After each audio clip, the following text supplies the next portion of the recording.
Most welcome students, मैं हूं कुलदीप कुमार और आप देख रहे हैं अनसीन पैसेज। आज दिन है चौथा और हम अनसीन पैसेज देखने का सही तरीका ढूंढ चुके हैं।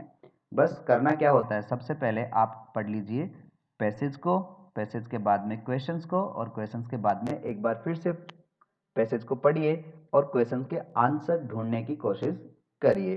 तो हम चलते हैं सबसे पहले पैसेज के क्वेश्चंस पे। तो आपको बिल्कुल देखते जाना है और थोड़ा पेशेंस जरूर रखना है। पैसेज आपके सामने है, मैंने इसको दो भागों में डिवाइड कर दिया है, पर सबसे पहले हम आपके लिए क्वेश्चन लेकर के आए हैं।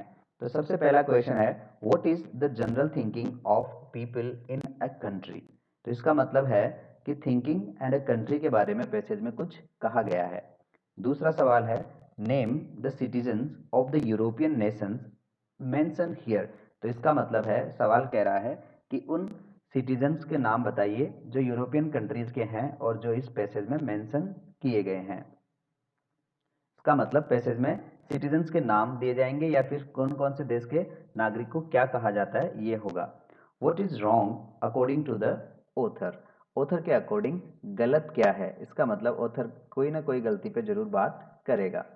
फिर आता है, what has every person got. हर एक आदमी के पास क्या है अकॉर्डिंग टू द ऑथर, मतलब किस प्रकार का नॉलेज है, किस प्रकार की धन संपदा है, ऐसा कुछ न कुछ पैसेज में जरूर होगा। What type of country is every country. तो इसका मतलब कंट्री के टाइप्स के बारे में भी यहाँ बातें होंगी पैसेज में। What does the author strongly suggest. Strongly किस बात के लिए ऑथर हमें सजेस्ट करता है, सवाल है, तो जवाब भी इसका इसी चैप्टर में होगा। तो ऑथर के सजेशन पे भी आपको ध्यान देना है पढ़ते समय। Number 7, in which state is India today. इसका मतलब ये कह रहा है कि आज इंडिया किस स्थान पे है। तो वो स्थान जरूर ये बताने वाला है पैसेज में, तो हमें देखना है कि किस स्थान पे हमारा देश इंडिया है। At how can we make our people happy. हम हमारे लोगों को खुश कैसे कर सकते हैं। तो पैसेज में लोगों को खुश करने का तरीका होगा, तो हमें पढ़ते समय उसे अंडरलाइन करना है। नाइन्थ क्वेश्चन है, what does the author suggest about other countries. कि लेखक अन्य देशों के बारे में क्या कहता है, तो उसका भी इसमें जवाब होगा। और लास्ट क्वेश्चन जो कि वोकेब का होता है, इसमें वोकेब पूछिए, एक तो नेशन को दूसरे वर्ड्स में क्या कहते हैं, और दूसरा क्वेश्चन है द यूजुअल वे ऑफ बिहेवियरिंग। व्यवहार करने का सही तरीका या सामान्य तरीका क्या है। तो ये थे हमारे 10 सवाल और इन सवालों के जवाब ढूंढने हैं हमें पैसेज के अंदर से। तो चलिए पैसेज को हम स्टार्ट कर लेते हैं। ये रहा हमारा passage. In every country people imagine. ले लेते हैं पेन और इंक चेंज कर लेता हूं मैं ग्रीन। ये हाइलाइटर हो गया, चलो हाइलाइटर पहले ले लेते हैं। इन एवरी कंट्री किसकी बात कर रहे हैं, हर एक देश की बात कर रहे हैं। ये रहा इंक कलर, इंक कलर में मैंने ले लिया है येलो ही ले लेते हैं।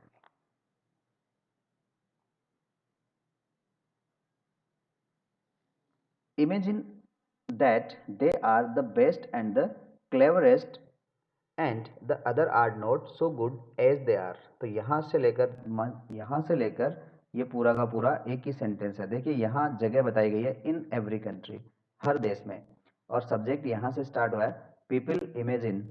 ये इसकी वर्ब आ गई कि लोग इमेजिन करते हैं। क्या करते हैं, दूसरा सेंटेंस दैट कंजक्शन से जुड़ चुका है और यहाँ आ गया दूसरा सब्जेक्ट, फिर ये हेल्पिंग वर्ब आ गई है, फिर उसके साथ ही बता दिया गया है कि दे आर द बेस्ट, उनकी क्वालिटी।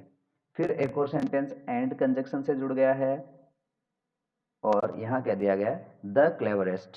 कौन है, they are the best, the cleverest and the other are not so. अब देखिए अदर्स, एंड के बाद में फिर अगला सेंटेंस जुड़ चुका है द अदर्स, हेल्पिंग वर्ब आ गई है आर, और इसके साथ नेगेटिव एडवर्ब नॉट भी आया है। आर नॉट किसकी क्वालिटी बता रहे हैं, सो गुड, और सो के साथ एज से इसको फिर कनेक्ट कर दिया गया है एज दे आर। तो इतने सारे सेंटेंसेस का इसमें कॉम्बिनेशन हो चुका है।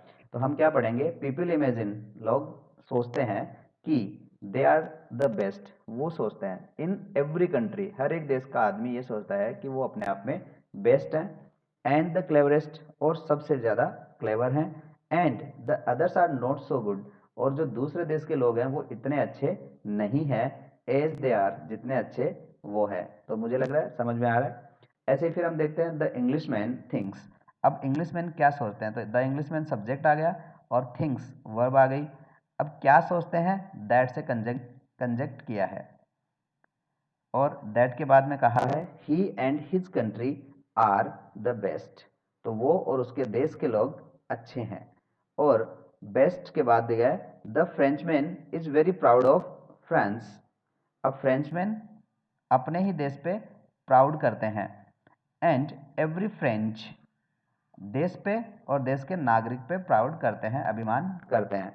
फिर दूसरा sentence, the Germans and Italians think no less of their countries, और जर्मन और इटालियंस भी अपने देश के बारे में कम नहीं सोचते। एंड मैनी इंडियंस, और बहुत सारे Indian imagine that India is in many ways the greatest country in the world. अब देखिए यहाँ आपको देखना यह है कि एक क्वेश्चन आया था कि सिटीजन्स कौन कौन से हैं, तो यहाँ देखो जर्मन्स का नाम आया है, इटालियंस का नाम आया है, फ्रेंच का नाम आया है, तो आप इन लोगों को बात कर सकते हैं। ऐसे ही इंग्लिशमैन ये आया है, तो ये सारे के सारे सिटीजन्स हो सकते हैं। तो ध्यान देना है, पहले क्वेश्चंस पढ़ने हैं, क्वेश्चंस पढ़ने के बाद में जब आप पैसेज पढ़ रहे हैं तो पैसेज में इन चीज़ों का बहुत ध्यान देना है कि क्वेश्चन का आंसर यहाँ मिल सकता है।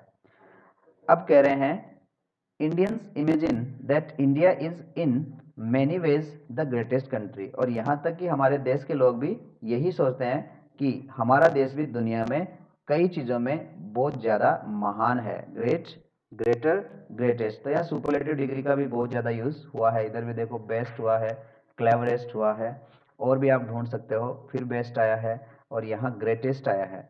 This is wrong. अब देखो इन सारे स्टेटमेंट को क्या कहा गया है कि ये सब कुछ गलत है। एवरीबडी वॉन्ट्स टू थिंक, हर कोई आदमी सोचना चाहता है, वेल ऑफ हिमसेल्फ, अपने ही बारे में अच्छा सोचना चाहता है, एंड हिज कंट्री, और साथ साथ अपने देश के बारे में। तो पूरे सेंटेंस को जोड़ेंगे तो होगा कि हर आदमी अपने बारे में और अपने देश के बारे में अच्छा सोचता है, but really there is no person, पर वास्तव में कोई व्यक्ति ऐसा नहीं है, हु हैज, अब देखो ये हु भी है ना, एक कंजक्शन का रूप ले रहा है, नॉट गॉट सम, अब जिसके पास कुछ अच्छा नहीं हो, एंड बैड क्वालिटीज, तो दुनिया में ऐसा कोई भी नहीं है जिसके पास अच्छा नहीं हो और बुरा नहीं हो। तो केवल अपने बारे में ये सोचना सही नहीं है, सबके पास कुछ ना कुछ अच्छा और बुरा होता है। I hope you are getting. तो इसी तरीके से आप पैसेज को की स्प्लिटर से स्प्लिट करिए, तोड़िए और उसे समझने की कोशिश करिए, सेंटेंस पैटर्न समझिए और ग्रामर को भी समझने की कोशिश करें। ऐसा किया जा सकता है क्या? यदि किया जा सकता है तो कहते हैं yes it can be done, और इजी है तो कहते हैं इट्स चाइल्ड्स प्ले। क्या कहेंगे? It's child's play. Very good, I hope that you are enjoying. इसी तरीके से हम आगे चल लेते हैं और अगला इसका जो पार्ट है पैसेज का वो निकाल लेते हैं। तो ये आ गया हमारे पास, इन द सेम वे, किस तरह से? जैसे हमने पहले बात करी थी, तो इसको इतना सा हम छोड़ देते हैं, इन द सेम वे। क्या बात कह रहा है? देयर इज नो कंट्री, कोई भी देश ऐसा नहीं है, विच, फिर देखिए कनेक्ट कर दिया गया विच से, is not partly good and partly bad, कि थोड़ा बहुत अच्छा हो सकता है थोड़ा बहुत बुरा हो सकता है। We must take the good, हमें तो अच्छी चीज को ही लेना चाहिए, वेर एवर, वेर एवर में जहां भी, we find it and try to remove the bad, हमें तो क्या लेना चाहिए? अच्छा ले लेना चाहिए जहां भी हमें मिले, और ट्राई करनी चाहिए रिमूव, रिमूव मीन्स हटाना, द बेड, बुरी चीज़ों को, वॉट एवर, फिर वैसे जो भी, इट मे बी, कि जो कोई भी बुरी चीज़ हो उसको हटा दें और अच्छी चीज़ को ले लें, हमें ऐसा करना चाहिए। वी आर, हम हैं, ऑफ कोर्स, देखो ऑफ कोर्स पहले बोले कि of course we are most concerned, concern का मतलब किसी चीज़ के बारे में बात करना, विद आवर ओवन कंट्री, तो हम तो अपने ही देश के बारे में ज़्यादा कंसर्न हैं। इंडिया अनहैप्पीली, अनहैप्पीली मीन्स दुखी होकर के, it is in a bad way today, आज ये भी एक बुरे रास्ते पे ही चल रहा है। Most of our people are poor, हमारे ज़्यादातर लोग क्या हैं? गरीब हैं, एंड अनहैप्पी, और दुखी हैं। दे हैव नो जॉय, उनके पास कोई सुख नहीं है, इन देयर लाइव्स, यहाँ लाइफ को प्लूरल में किया तो लाइव्स हो गया। We have to find out how we can make them happier, और हमें तो वही रास्ता तलाश करना चाहिए कि हम इन गरीब लोगों को और अनहैप्पी लोगों को हैप्पियर कैसे बनाएं। वी हैव टू सी, हमें देखना है। जब भी हैव टू हैज़ टू आता है तो यहाँ मजबूरी या कंपल्सन को बताया जाता है, ये भी एक तरीके से मूड है। वी हैव टू सी, हमें देखना है मीन्स देखना पड़ता है या पड़ेगा। वट, क्या, एक फिर से जोड़ दिया गया है conjunction. What is good in our ways, कि हमारे काम करने के तरीके में क्या अच्छा है। एंड कस्टम्स, हमारे रिवाजों में क्या अच्छा है। And try to keep it, और उन चीज़ों को हमें रखना है।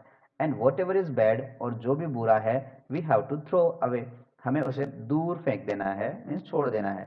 इफ, फिर कंडीशन से ऐड कर दिया, फिर कनेक्ट कर दिया। If we find anything good in other countries, यदि हमें किसी दूसरे देश में भी अच्छा लगे, we should certainly take it, तो वास्तव में हमें उसे ले लेना चाहिए। सर्टेनली का मतलब निश्चित रूप से हमें ले लेना चाहिए। तो मैं मानता हूं कि हमने जितने सवाल पूछे थे उनका जवाब हमें मिल चुका है। तो आप अंडरलाइन भी कर चुके हैं और अब आपको जवाब देने हैं उन क्वेश्चंस के जो हम पूछते हैं। तो साथ साथ हम, ये तो थे हमारे पास क्वेश्चन, और अब हम देखते हैं कि क्वेश्चन के साथ इनका आंसर भी मैंने लिख दिया है, तो आपके लिए थोड़ी आसानी हो जाएगी। What is the general thinking of people in a country, तो ये रहा जवाब। The general thinking of people in a country is that they are, अब देखो यहां तक आपने पूरा लिखा the general thinking of people in country, फिर सवाल था what is the general thinking, तो ये हटा करके आपने कह दिया the general thinking of people in a country is, यहां से सेंटेंस आपको कनेक्ट करना है। और जितना अच्छा आप लोगे तो पढ़ने वाले को क्वेश्चन पढ़ने की आवश्यकता नहीं पड़ेगी। That they are the best and the cleverest and others are not so good as they are. Second question, name the citizens of the European nations mentioned here. उन citizens के नाम बताइए जो यहाँ दिए गए हैं। So citizens of European nations are the English, the French, Germans and Italians. इनके नाम यहाँ आए हैं। Next, what is wrong according to the author, author के अकॉर्डिंग गलत क्या है। इट इज रॉन्ग, अब देखिए यहां से इट इज से शुरू किया, इट इज रॉन्ग और दैट से कनेक्ट करें। Everybody thinks well of himself and his country, तो क्या करना था, व्हाट इज रॉन्ग, तो दैट इज रॉन्ग और इट इज रॉन्ग, तो यहां से हमने इसी का जवाब दे दिया। फिर अकॉर्डिंग टू ऑथर भी आप ऐड कर सकते हो। It is wrong that everybody thinks well of himself and his country, it is wrong. According to author भी आप ऐड कर सकते हो। आपका जवाब बहुत सही होगा, नंबर ज्यादा मिलने के आसार बनेंगे।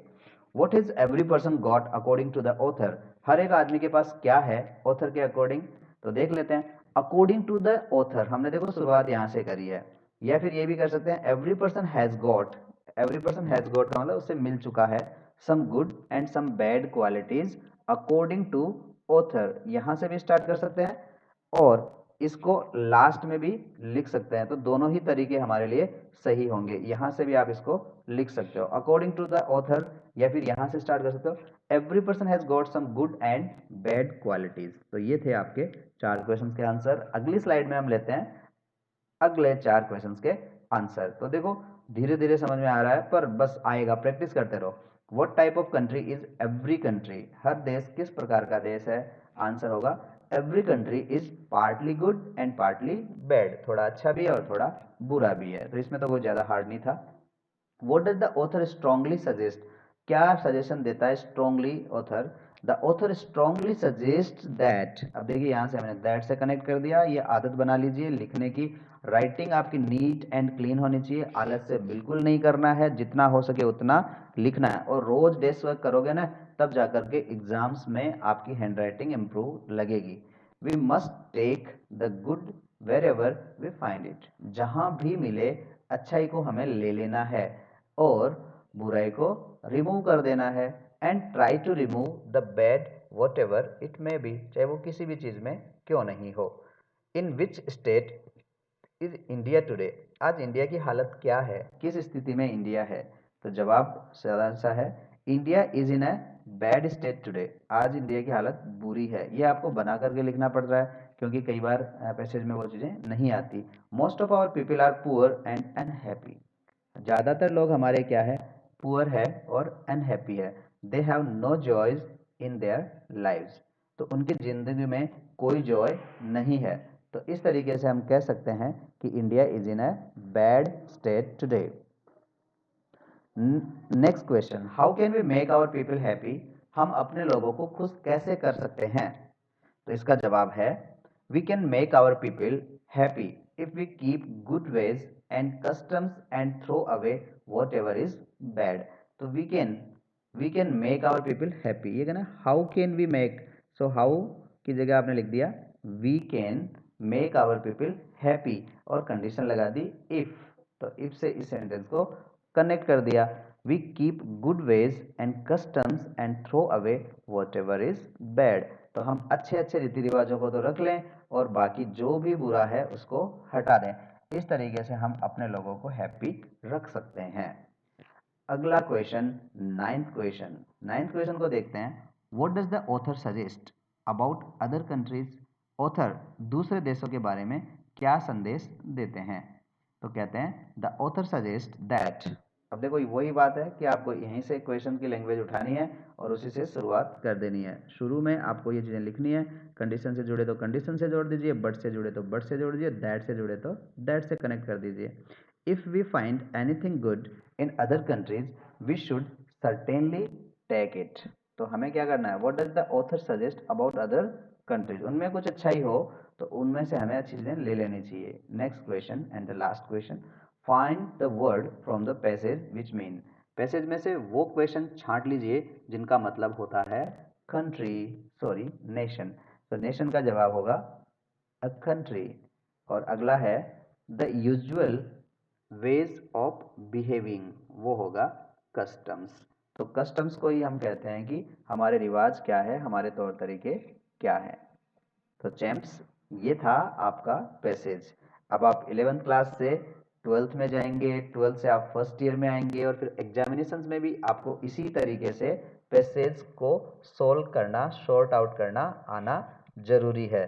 और जितने अच्छे ढंग से आप इनके जवाब दोगे उतने ही अच्छे ढंग से आपके क्वेश्चंस के आंसर्स होंगे। और मैं तो ये मानता हूँ कि अच्छे नंबर लाने के लिए अच्छी प्रैक्टिस की आवश्यकता है and a practice makes a man perfect.